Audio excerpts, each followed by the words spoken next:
Hi, I'm Oksana, Renee, and welcome back to my YouTube channel. So I just finished week 2 of The Artist's Way, and the theme was recovering a sense of identity. So there are a few different aspects to this. One of them is looking at the people around you. Who is making it hard for you to be your full self and to do what you need to do as an artist? And so there are two types of people that the author wants you to watch out for. The first type is the poisonous playmate. And the poisonous playmate is somebody who is creative like you, but has some kind of blockage. They cannot grow until they don't want you to grow. They want you to stay in the same state that they're in, and they'll hold you back. The second type of person is the crazy maker, and the crazy maker is the person who's like a distraction. Everything needs to be about them. They're the people who will take over your entire life if you let them, and then you're looking around wondering what happened and where all the time went. So there are a few different qualities of a crazy maker that I'm going to read from the book. Crazy makers break deals and destroy schedules. Crazy makers expect special treatment. Crazy makers discount your reality. Crazy makers spend your time and money. Crazy makers triangulate those that they deal with. Crazy makers are expert blamers. Crazy makers create dramas but seldom where they belong. Crazy makers hate schedules except their own. Crazy makers hate order. Crazy makers deny that they're crazy makers. Unfortunately, I have plenty of experience with crazy makers. I'm not going to name names for the purposes of this video, it's not productive, but reading this, some people just come to mind. So these are the types of people who ruin your life. People who refuse to grow and will hinder your growth, or people who drive you crazy and distract you to the point where you can't do what you're supposed to do. And speaking of distractions, another thing that I was supposed to be mindful of this week was where my attention was going. How I was spending my time, what I wanted to do, and what I was actually doing. That's the kind of thing that seems like a no-brainer. If you set out to paint and you say, this week I'm gonna paint, and then you spend all week watching TikToks, don't even pick up a brush, that's a problem. You should have painted. What are you doing, And so Julia Cameron provides a few rules of the road, which I'm gonna read. In order to be an artist, I must show up at the page, use the page to rest, to dream, to try. Fill the well by caring for my artist. Set small and gentle goals and meet them.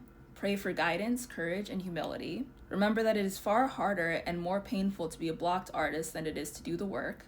Be alert always for the presence of the great creator leading and helping my artist.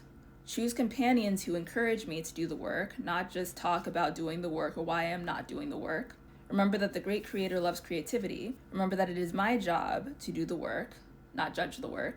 And you're supposed to place a sign in your workspace that says, great creator, I will take care of the quantity, you take care of the quality.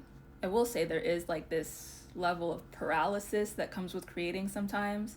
I don't really experience it so much anymore because I'm used to it. But when I first started, in the back of my mind, I'm thinking, man, if this isn't perfect, everyone's gonna hate me.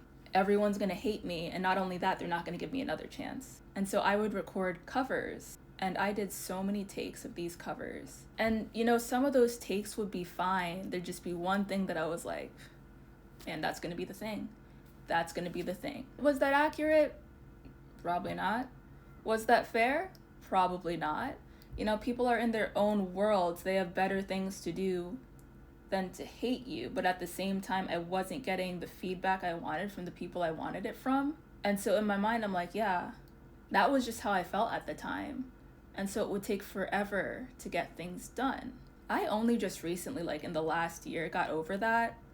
And that's because I'm physically somewhere else. I don't live in the same place. So I'm around different people who are generally friendlier, more supportive.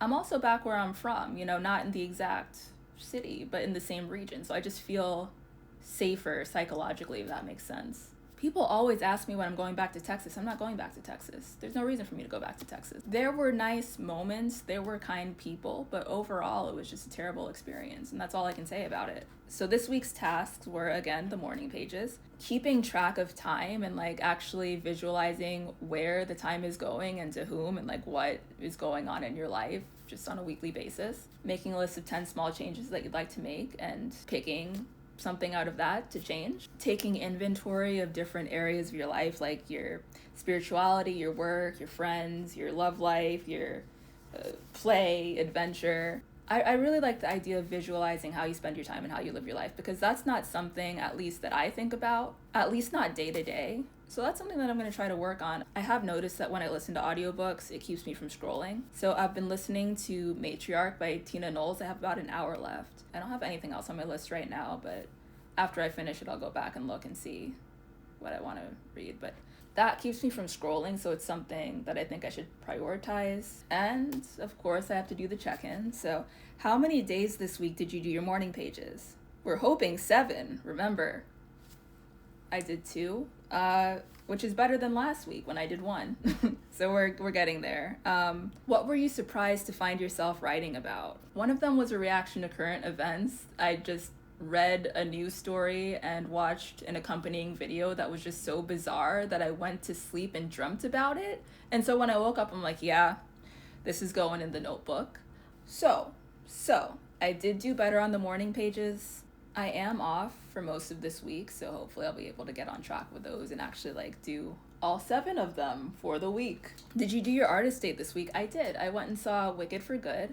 It was amazing. I don't think I've disclosed this on this channel, but I actually am a theater kid. I love theater. I wanted to work in theater. I wanted to be an actress. I wanted to go to Broadway. As you can see, that didn't work out. I just didn't have the level of support necessary to do that. So that was working against me. I was at a geographic disadvantage. I did school productions, but it got to a point where I just wasn't really enjoying the roles that I was being cast in. And it was kind of making me hate theater, and I didn't want to hate theater, so I stopped. And I just haven't been back. I would like to get back to it eventually though, but tangent aside, Wicked for Good was great. I loved it. The whole cast ate. I like art with a political message, so that was an added bonus. It was in Dolby, so the sound was amazing. The only thing was the guy next to me kept looking around, and at one point they said kill the witch, and he looked at me and just kept looking at me.